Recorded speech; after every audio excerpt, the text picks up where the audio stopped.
Ciao, buonasera. Mi chiamo Maximus Dragoslavic.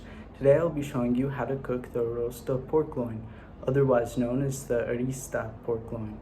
It's called Arista because in 1430 there was a dispute between the Roman Catholic and the Greek Orthodox churches. They met in Tuscany, in Florence, Italy specifically, and were served the Arista Pork loin. After eating this, the Greek Orthodox Church kept saying, Arista, Arista, meaning yummy, yummy. And that name stuck with the dish to this day, making it a classic among Italians and one of the most famous dishes to ever be served. Right now, we will be making the vinaigrette, fresh diced rosemary, about 8 cloves of garlic, a third of a teaspoon of pepper flakes, and about a teaspoon, this is a bit less, of lemon zest. And notice the pan is cold, and once it starts to get a little boil going, we'll know to put the rosemary in for about 30 seconds and then quickly take it off. Let the pan now heat up on medium to low heat with your mixture. Just let all the flavors saturate. This should take around 3 minutes, and this is about a third of a cup of olive oil. So now we're getting some pretty good bubbling. You're just gonna wanna keep mixing it. Just let it sit for a little bit longer. Be careful not to burn the garlic all over. Now we should be taking it off within 30 seconds. I want to strain it into a pan or bowl. Okay. We're going to give it a nice squeeze. And then now we have our paste. Now it's time to prepare the pork loin. Make sure you have one with a piece of fat on top because that's one of the signatures to the pieces. And you're going to want to start cutting an inch away from the ground. So about like right here, there's a nice little seam.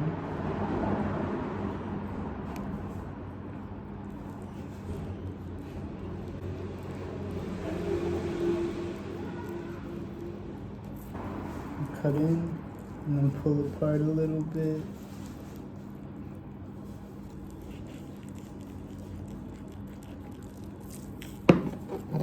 You're gonna want to open it.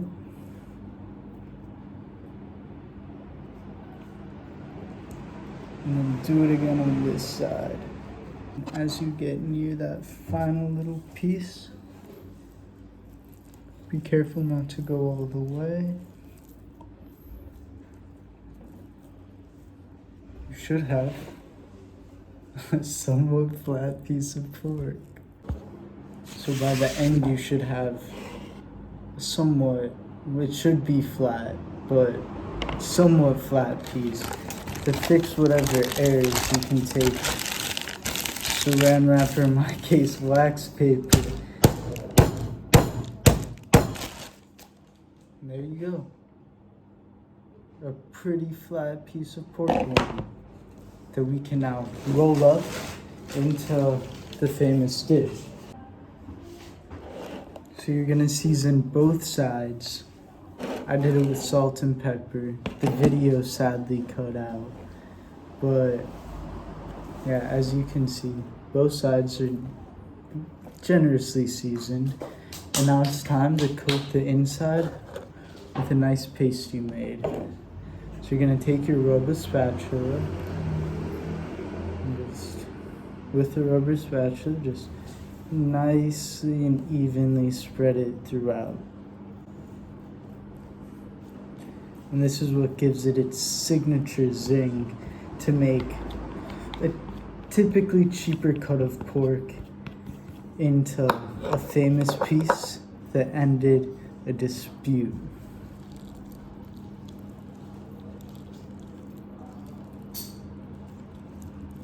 This is where the seasoning really lets it seep into the pork and make it taste truly incredible. Once you have your spiral ready to go, you're gonna set it in the fridge for about an hour and a half. Little tear, but that's not gonna be any worries, I hope. It's gonna go in for an hour and a half to 2 hours at 135 degrees Celsius. And there it goes. Make sure to keep checking on it.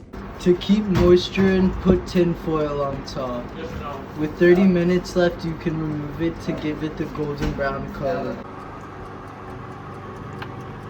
Don't forget to baste every 10 minutes within that last 30 minutes to make sure your roast doesn't go dry. After you take the pork loin out, wrap it in tin foil to preserve the liquids, and then take whatever wine you have left and put it in a pot on medium to high heat, allowing it to become a sauce to mix with the next vinaigrette that we'll be making. Put your lemons on high heat and let them caramelize with a teaspoon of olive oil. And then, by the time that's done, you'll have a thick sauce that can be used to top off your pork loin. Take your pork loin and start with the top.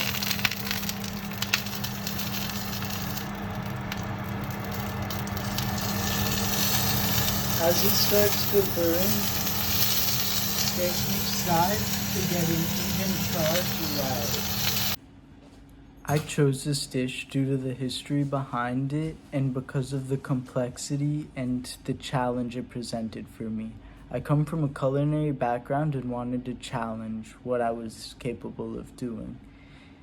It wasn't too hard to find the ingredients. I just had to go to the local supermarket. All the butchers near me have been closed for a little bit due to the restrictions, but I was able to find a really good cut of meat after a good amount of time and something capable of making a good dish out of.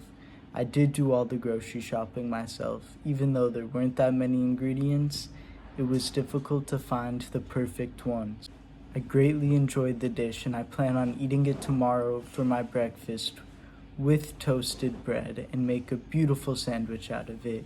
And I was able to give my friends a couple of pieces in order to try, but in the end I kind of wanted to keep some of it for my own enjoyment due to how long it took to make. In all, the steps were pretty basic. It was very time consuming and took a little bit of culinary background in order to complete. You couldn't just make it off of a whim. In the end, the dish was incredible and one of the best things I've ever eaten, not only because of the complex nature and just how I've never really made anything like it before, but just the tie of all the ingredients together was truly exquisite and made me happy of my creation. I would 100% make it again and definitely will make it again. And if I ever see it on a menu, I will be sure to order a middle piece of this pork loin because I've never had anything like it before.